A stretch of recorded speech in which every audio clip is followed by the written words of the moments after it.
আমার জীবনের অনেক বড় স্বপ্ন। আমি যখন সেই 10 বছর 9 বছরের ছেলে, তখন থেকে আমি আমার দেলোয়ার হোসেন সাইদি হযরতের খুব ভক্ত। আমি বাংলাদেশে হযরতের মতো, হযরতের চেয়ে বড় হতে পারে, হযরতের মতো কেউ হবে না, হযরতের মতো তাফসীর করনেওয়ালা আর কেউ হবে না। এটা আমার কথা না, আমাদের কওমি অঙ্গনের হাজার উলামায়ে কেরামের মুখ থেকে শুনছি। আমি হযরতের খুব ভক্ত।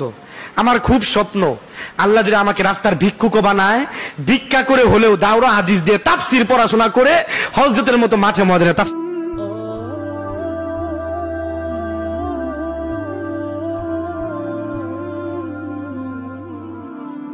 কোরআন নাজিল করেছি আমি আল্লাহ, আর এর সংরক্ষণের দায়িত্ব আমি আল্লাহ গ্রহণ করেছি। এ কোরআন কার? হেফাজতের দায়িত্ব কার? আল্লাহ তাআলা হেফাজতের দায়িত্ব নিয়েছেন। এবং আল্লাহ তাআলা বলেছেন যে কোরআন মানুষের কাছে বোঝার জন্য আমি আল্লাহ সহজ করেছি।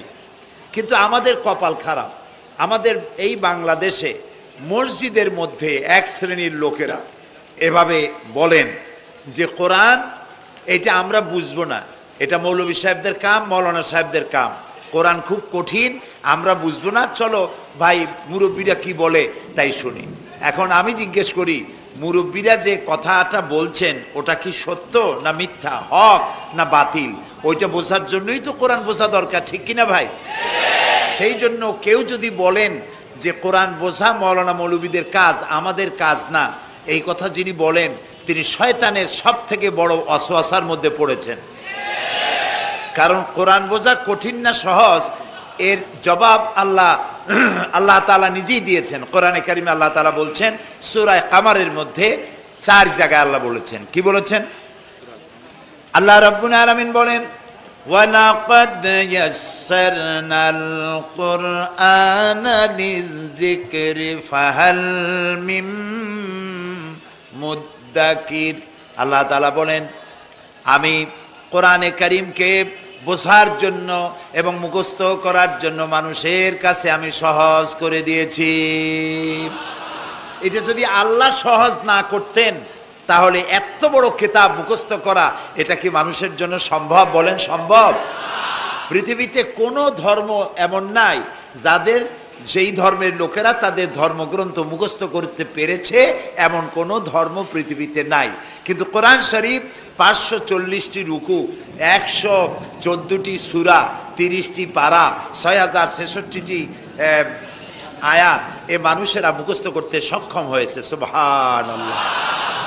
এটি করার কে তৌফিক দিয়েছেন? আল্লাহ তাআলা। তবে আমাদেরকে মনে রাখতে হবে যে কোরআন শরীফ মুখস্থ করার জন্য, শুধু তেলাওয়াতের জন্য নাজিল হয় নাই। কোরআন শরীফ নাজিল হয়েছে আমরা যেন তেলাওয়াত করতে পারি, আমরা যেন বুঝতে পারি, আমরা যেন এটার উপরে জীবন গড়তে পারি, সেই জন্য কোরআন নাজিল হয়েছে।